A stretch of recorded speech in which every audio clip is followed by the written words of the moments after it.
It's the ability to turn off, to not have to think about what you're doing, but to be able to simply act and react. There's some sort of interconnectedness that I feel between mind, body, and surroundings. It's the most euphoric feeling where this energy is flowing through you and you're just going with it. It's a meditation and like the pure level of like disconnecting from all the shit that's in the world and that's going on in your brain and in your life. And like I would have gone crazy so long ago if it wasn't for that.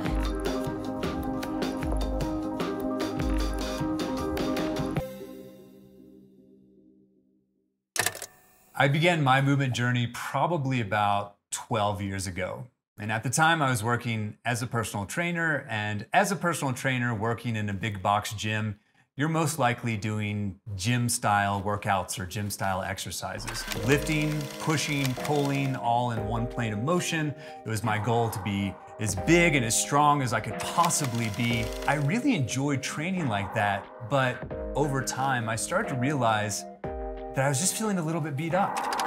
I felt like I was far too young to feel so old in my body. The way in which we treat our bodies now will dictate the way in which we experience our bodies down the road. I stopped thinking about training for now or training to look a certain way and really started thinking about how I could inhabit my body better. I'm in the most outstanding piece of exercise equipment known to man. Our bodies are so infinitely complex, and we can use just our weight, our own bodies, to continue to create healthy bodies that are symmetrical and strong. I started to dabble in gymnastics. Gymnastics quickly led to parkour, which quickly led to breaking or breakdancing. And one of the things that I realized right away was that I was so terribly bad at all of these new things, which was a bit shocking to me, considering that I'd spent so many years working on my body, but it turned out I had very little ability to actually work my body. But instead of being defeated, I felt fully inspired to just go deeper into my movement journey. It's almost like when you see puppies playing, they're having fun, like they're goofing around, chasing, but really they're developing skills for what dogs may need or wolves may need later down the line. I want to do things that are not only fun and playful, but also give me some sort of skill set that I can use as a human being. I feel like things really started for me movement-wise when I found martial arts in my early 20s. Aikido is the first one that I discovered and was drawn to. In Aikido, once I got more familiar with it, I started to realize that there was this beautiful dance going on. Here we are in a situation where someone may be trying to kill you or hurt you severely, and yet you're, instead of very rigid blocking, you're blending with their movement using the momentum of the situation.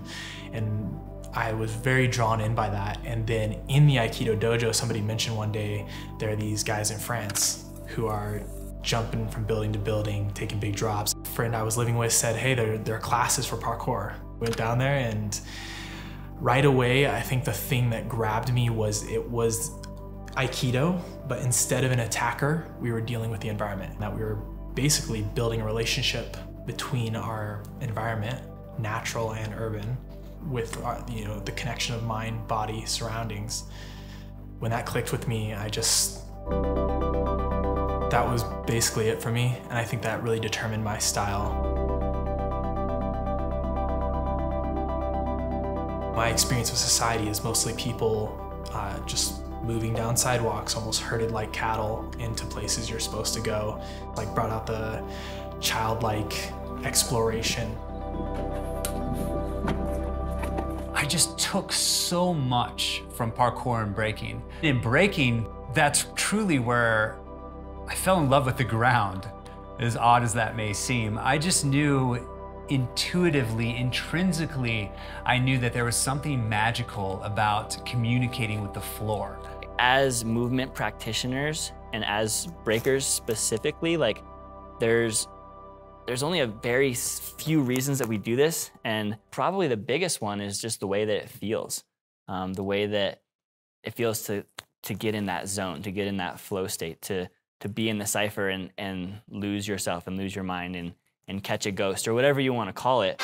The origins of breaking, they go way back. Martial arts, capoeira, the true roots go all the way back to Africa. But what we know today as breaking, as b-boying, b-girling, really started in the early 70s in the Bronx, New York, when hip hop began, which was at these house parties, block parties, clubs in New York where people were going out, dancing, getting down to funk music. The break in the song would come on and people would kind of like lose their minds. You turning up, say? Oh yeah, oh yeah. Turning up, say? Oh yeah. We ain't going nowhere, nowhere. So I had all of these different things kind of floating around in my consciousness with my movement journey. And I'm thinking, all right, well, I'm working with clients now on a day-to-day basis. They can certainly benefit from some of these things that I'm experiencing, but most likely they're not going to go join an adult gymnastics class or go to a parkour gym. So is there some way that I can introduce some of these concepts to them? That was about the time that I decided that maybe I could make a new system, a system that anyone could come into. They could feel successful at it right away, although if they chose to get deeper into it, they certainly could.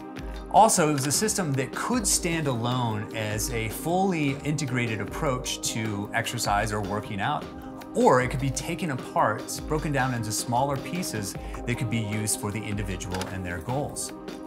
As I started to design this system, I started breaking it into 6 components. Component 1 was wrist prep or wrist mobilization, since we are now spending a lot of time on our hands and most people aren't prepared for that.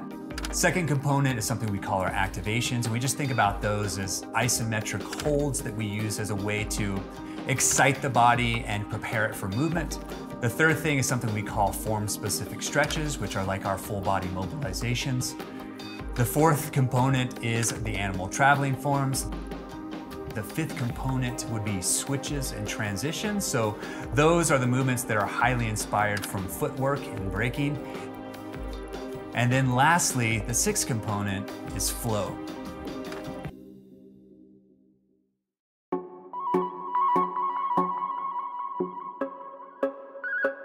It's the ability to turn off, to not have to think about what you're doing, but to be able to simply act and react.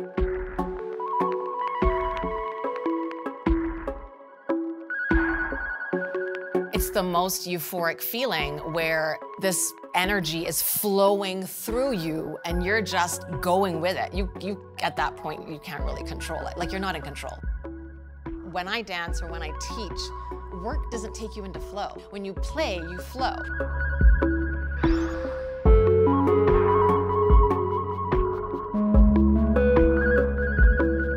No longer acting with your conscious mind. It's more of like a subconscious place where you're so comfortable that you're not directly thinking about everything you're doing. There's some sort of interconnectedness that I feel between mind, body, and surroundings. You know, some people might watch us do this obstacle course competition, World Chase Tag. It looks really high octane and crazy and chaotic, but inside, it's almost a moment of peace. For me, being in the flow is about being completely present and an expanded state of consciousness.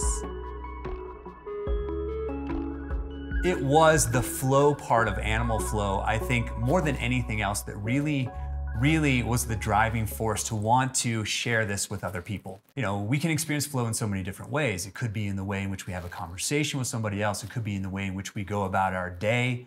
But to me, the most exciting experience of flow is flow through movement. In terms of getting deeper into flow, we always have to start with our foundation.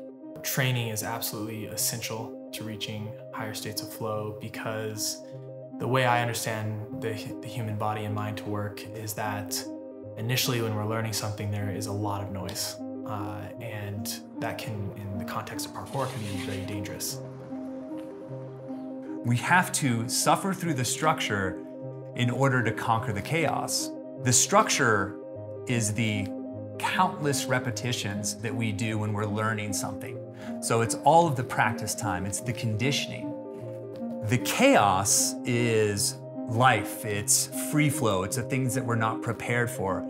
It's the moment that we're able to rely on all of the structure, all of the time that we put into our practice to get to the point where we no longer have to think about it.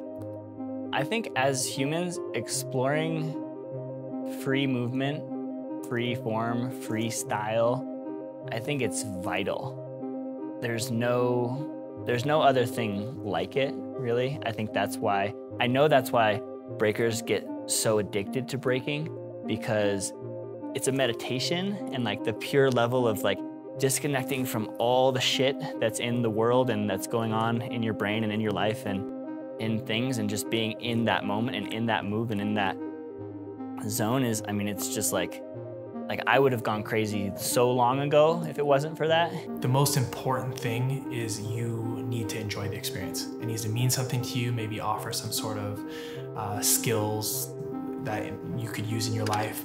I knew when I saw parkour and tried it for the first time that I was a lifer, because I just saw so many things within it that fit who I was and that would make me excited to train even when I was tired. All of the systems in our body require movement in order to be in that state of balance, well-being. If you want to live and live fully and live joyously, then you got to move, and move in as many different directions as possible.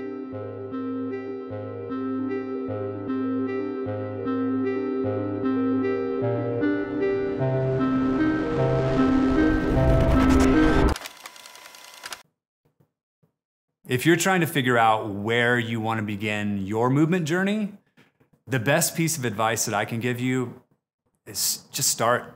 So start anywhere, start with anything. Do something that scares you, do something that you've always wanted to do but have never had the courage to do.